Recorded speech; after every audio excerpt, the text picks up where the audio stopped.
अब आईडीएम की जो बात कर रहे हो ना, ये जो चीज़ है ना, ये है पुरानी आईडीएम वाली। इंड्यूसमेंट कहते हैं बेसिकली स्ट्रक्चर जो, लेट्स सपोज अभी मैं बताता हूँ आपको।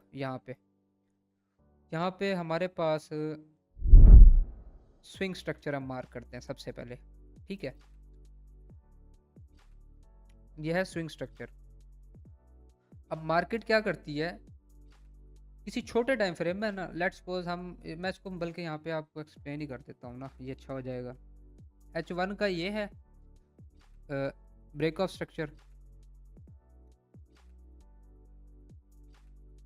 ठीक है, और M5 में या M1 में, M15 में मार्केट क्या कर रही होगी, यहाँ पर एक इंटरनल स्ट्रक्चर चल रहा होगा पूरा। ठीक है, इस टाइप से, मतलब छोटे टाइम फ्रेम में M5 में यहाँ पर इंटरनल स्ट्रक्चर होगा। H1 की एक वेव होगी, लेकिन M5 में पूरा एक ट्रेंड होगा। तो जब भी आईडीएम को लेना है आपने, वो लेना है रीसेंट लो। इस वेव में आपकी छोटे टाइम फ्रेम में कोई भी लो लगी है ना, यहाँ पर M5 पे देखो, M5 में आना है आपने, बॉस मार्क कर लिया आपने। बॉस मार्क करने के बाद छोटे टाइम फ्रेम की H1 है तो M5 ले लो, M15 ले लो, M1 ले लो।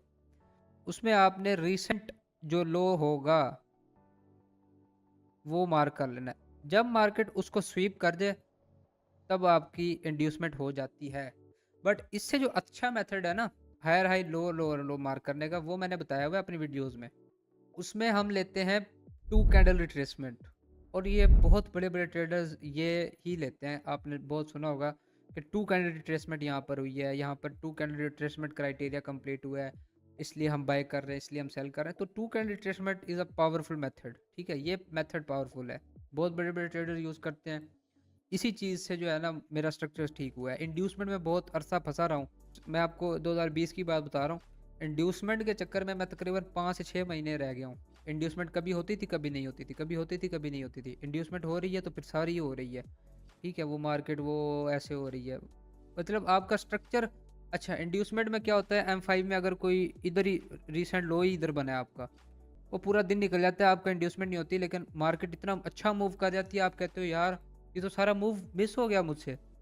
लेकिन आपका क्या इंड्यूसमेंट ही नहीं हुई होती, आप वेट कर रहे हो तो इस चीज़ का। तो ये एक चीज़ आ जाती है। मशवरा दूंगा, बल्कि मैं इधर ना दोबारा ये पेस्ट कर रहा हूँ। ठीक है, ये मैंने कर दिया है पेस्ट। प्लेलिस्ट ओपन करो, अभी आपको मिलेंगी सामने 13 वीडियोस। स्मार्ट मनी पहली वीडियो है, smart money concept explained, class number 1 how institutional trade full beginner guide, Urdu Hindi. इधर से देखना शुरू करनी है। और लास्ट स्ट्रेटजी हमारी जो मैंने बताई है, लिक्विडिटी स्वीप वाली 5 ways plus scalping streak rates, यहाँ तक आप देख लो, आपका स्ट्रक्चर सही हो जाएगा, आपको बहुत कुछ सीखने को मिलेगा। भाई काइंडली एक बार प्रैक्टिकल चार्ट पर समझा दें। M1 M जैसे आप बता रहे हैं, काइंडली काफ़ी वीडियोस देखी हैं, समझ नहीं लगी, आप प्रैक्टिकल दिखा दें प्लीज़। जी बिल्कुल दिखा दूंगा, मेरा क्या है, मैं भी दिखा दूंगा आपको। ये लो वीडियोस में दरअसल इंड्यूसमेंट वाला तो है ही सीन पुराना, मैं तो खुद इस पे नहीं करता इंड्यूसमेंट पे अपना स्ट्रक्चर वगैरह। अब यहाँ पे देखो, बड़े टाइम फ्रेम है M5, हम इसको ले लेते हैं। यहाँ पर ये चेंज ऑफ करेक्टर हुआ है, चेंज ऑफ करेक्टर ये हो गया। ठीक है, जब इंड्यूसमेंट ढूंढनी होता है ना, आपने उससे छोटे टाइम फ्रेम में जाना होता है, लाइक M1 में। ठीक है, अगर H1 है तो M5 में आओगे, H4 है तो M15 में आओगे, डेली के है तो फिर आप H1 में आओगे। इस तरह करके आपने अलाइन करने होते हैं टाइम फ्रेम्स। अब M5 की इंड्यूसमेंट देखनी है हमने कि इंड्यूसमेंट कहाँ पर हो रही है। तो M5 के लिए इंड्यूसमेंट जब देखेंगे तो हम M1 में जाके देखेंगे। M1 में रीसेंट लो पॉइंट, रीसेंट स्ट्रक्चर जो इंटरनल स्ट्रक्चर होगा, जब तक वो स्वीप नहीं होगा आपका जो इंड्यूसमेंट है वो कंप्लीट नहीं होगी।